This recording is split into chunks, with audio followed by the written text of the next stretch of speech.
తీసుకువస్తుంది సినిమా కథ వస్తుంది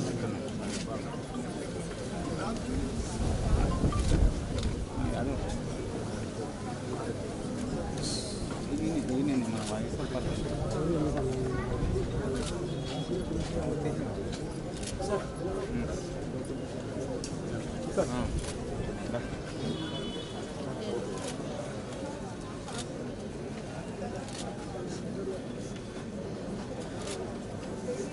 जोहार स्वेच्छा जोहार जोहार जोहार स्वेच्छा जोहार जोहार जोहार जर्नलिस्ट स्वेच्छा जोहार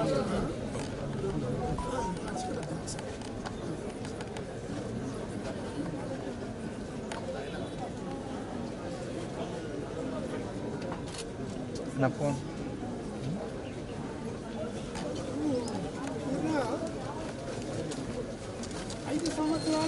చాలా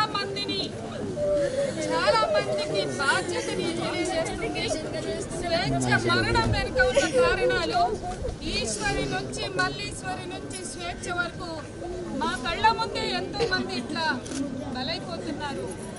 ఈ మరణాలని మనం నిలువరించడానికి ఒక చైతన్యాన్ని ప్రదర్శించాలి, ఒక అవగాహన పెంచాలి.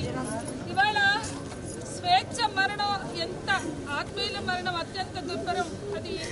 అది తట్టుకోవడం ఎంత కష్టమో మాకే ఇంత కష్టంగా ఉంది. శ్రీదేవి శంకర్ అన్న మా చిన్నప్పటి నుంచి చూస్తున్న వాళ్ళు వీళ్ళు ఇవాళ స్వేచ్ఛని ఎంతగా అంటి పెట్టుకున్నారు, ఆ బిడ్డని ఎంత బాగా పెంచారు, ఇంత ధైర్యం ఇచ్చారు. ఇంత సపోర్టివ్ సిస్టమ్స్ ఉన్న స్వేచ్ఛ మనకి దూరం అయిందంటే ఒక్కసారి మనం ఆలోచిద్దాం. స్వేచ్ఛ మర్డరే అవ్వక్కర్లేదు, ఆత్మహత్యకి కారణమైనటువంటి వ్యక్తులు ఆత్మహత్యకి ప్రేరేపించబడినటువంటి సందర్భాన్ని కూడా మనం చూడాలి. ఇది ఆత్మహత్య చుట్టూ కాదు. ఆల్ సూసైడ్స్ అండ్ మర్డర్స్ అని గత 40 సంవత్సరాలుగా మహిళా ఉద్యమం చెప్తోంది. ఏ మహిళ అర్ధాంతరంగా తనువు చాలించినా దాని వెనుక ఉన్న కారణాన్ని సమాజం అర్థం చేసుకోవాలి. దాని వెనుక ఉన్న మోసం, దాని వెనుక ఉన్న ఒక మనిషిని ఒక మోసపూరితంగా డ్రైవ్ చేయడం, ఇవన్నీ కూడా ఆడపిల్లలు అప్రమత్తంగా ఉండాలని చెప్పిన సందర్భంలో మగపిల్లలు ఇవాళ ఈ పూర్ణచంద్ర నాయక్ ఎవరి దండు చూసుకుని, ఎవరి పూర్ణచంద్ర నాయక్ ఎవరి అండ చూసుకుని ఇవాళ సరే పూర్ణచంద్ర బాదావత్ ఆయన ఎవరంట చూసుకుని ఇంత రెచ్చిపోయాడు.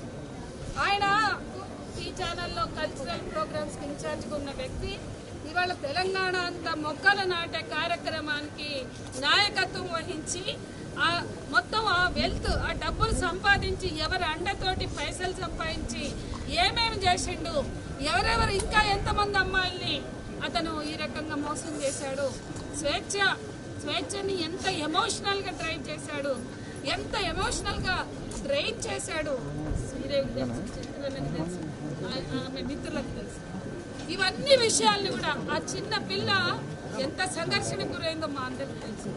మేము రాత్రి నుంచి దాన్ని కాపాడుకోలేనందుకు క్షణం కుమిలిపోతున్నాం. దాన్ని కాపాడుకోవడానికి చేసుకున్న ప్రయత్నాలన్నీ ఎందుకు సఫలం కాలేదు. స్వేచ్ఛ మరణం అది ఆమెకు సంబంధించిందే కాదు, మనందరికి సంబంధించింది. స్వేచ్ఛ లాంటి అమ్మాయిల్ని కాపాడుకోగలగడమే మనం చేయగలిగేది. మరొక స్వేచ్ఛ మన ముందు రాకూడదు అంటే ఇటువంటి అమ్మాయిలు మనం ఎట్లా కాపాడుకోవాలి? ఇటువంటి ఈ రకమైనటువంటి మోసాలు లేదా ఇటువంటి డ్రైన్స్, ఎమోషనల్ ఇన్సెక్యూరిటీతో పిల్లలు ఇలా అయిపోతుంటే మనం కాపాడుకోలేని స్థితి. దీన్ని మనం చర్చించాలి. స్వేచ్ఛ మరణం మనందరికీ కూడా బాధ్యతని నేర్పాలి. ఎందరికో ధైర్యం ఇచ్చిన తల్లి కౌన్సిలింగ్లు చేసింది, ఎందరికో ఆసరాగా నిలబడింది. కానీ తను ఇలా అయిపోయింది. నేనేం మాట్లాడలేకపోతున్నా, కానీ ఇది మనందరికీ కూడా ఒక ప్రశ్న వదిలి వెళ్ళింది. ఆ బాధ్యతను మనం ఎంత ఇద్దామని చెప్తుంది.